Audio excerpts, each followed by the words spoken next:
Alors, quel bel et honneur pour accueillir notre hôte qui nous accueille en tout cas ici, Jean-Marie Sommet.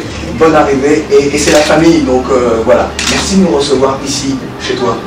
Merci Claudie, c'est un plaisir et un honneur de recevoir non seulement Assalfo, il est chez lui, mais maintenant Eriki est chez lui aussi. Hein, et à travers tout ça, je pense que nous accompagnons le FEMUA, qui est une belle manifestation pour laquelle tous les Ivoiriens doivent s'approprier. Depuis 2 ans, hein, ça fait la 2e année, nous accompagnons le FEMUA et nous sommes heureux de le faire. C'est à la fois une manifestation populaire et surtout ça retransmet ce que est devenu la Côte d'Ivoire. Et c'est ça qui nous importe. La paix, la conciliation, la cohésion nationale à travers l'art et la musique. Lorsqu'on parle de génération consciente à couleur tropicale, nous sommes à Salfo en présence d'un homme qui appartient vraiment à cette génération consciente. Je le connais depuis 2 décennies et il s'est toujours battu pour la Côte d'Ivoire.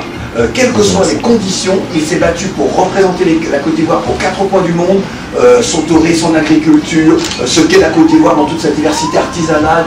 Et ça, c'est vraiment une mission qu'il assume encore aujourd'hui avec les responsabilités données par le chef de l'État. C'est vraiment un militant. Puis-je dire des choses comme ça, Jean-Marie Sommet? Oh, humblement, je ne suis qu'un serviteur de l'État et surtout des belles choses. Si tous les serviteurs de l'État avaient un tel engagement, toi-même tu sais. C'est vrai que le FEMUA, c'est une grande aventure. Est-ce une aventure importante aussi pour le tourisme de Côte d'Ivoire? Mais surtout, il faut avoir les bons ambassadeurs. Je pense que les ambassadeurs volontaires comme Assalfo, dont la musique traverse le monde, et partout dans le monde, je me suis surpris à fredonner quelques sons comme Omegao, loin de ce monde, en Chine. Et les Chinois connaissaient vraiment Omegao. Moi, je ne saurais pas vous l'interpréter en chinois, hein, mais c'était vraiment le rythme. Et là, je me suis dit, il y avait quelque chose d'essentiel. Le meilleur ambassadeur pour nous, qui traverse le temps, c'est vraiment Assalfo. C'est tout naturel pour moi et c'est l'évidence là. On parlait de serviteur de l'État, en ce qui concerne Jean-Marie Sommet. On peut considérer aussi qu'Assalfo est un serviteur, pas de l'État, mais plus largement, un serviteur de la Côte d'Ivoire à travers ses actions. C'est un serviteur, je pense, un serviteur du monde, de l'Afrique. Vous savez, Omegao a fait chanter, danser tout le monde. Mais derrière, il y avait ce côté Côte d'Ivoire, très important. Toi-même, Claudie, tu as participé à cette promotion parce que on t'entendait tous les soirs. Fredonner également en Omegao. Je crois que c'est une belle réussite. C'est l'incarnation même de cette jeunesse qui se donne pour que le pays soit en avant. Nous avons traversé des moments difficiles et nous nous sommes réconciliés à travers la musique d'Assalfo, le rythme de Omegao et d'autres. Il n'y a pas qu'Assalfo. Je pense qu'aujourd'hui, il est le meilleur ambassadeur, d'autant plus que l'UNESCO lui reconnaît cela également. Nous sommes fiers de savoir que c'est un ambassadeur à travers cet organisme international.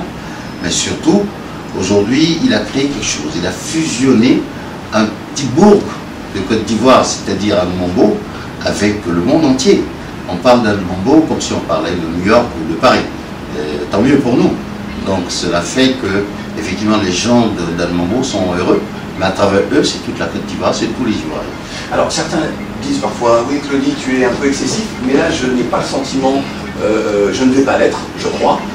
C'est vrai que Marley a incarné la Jamaïque et on a connu la Jamaïque grâce à Bob Marley, Usain Bolt aujourd'hui, en ce qui concerne le sport.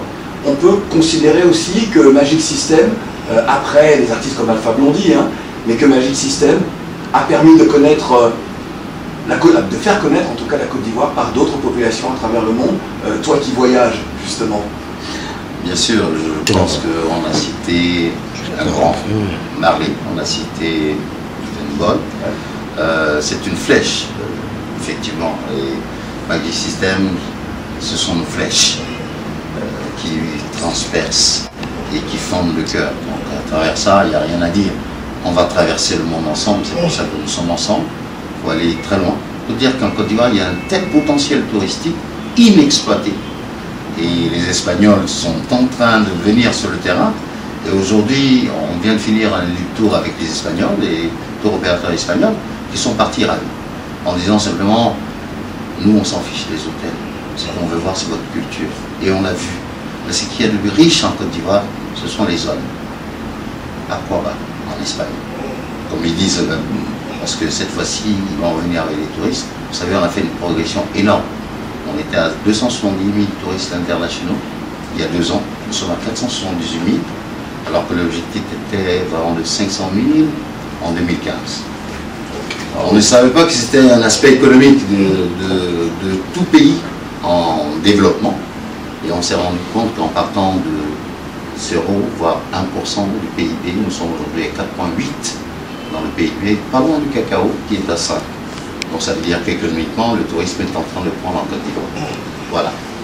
Bravo Jean-Marie Sommet.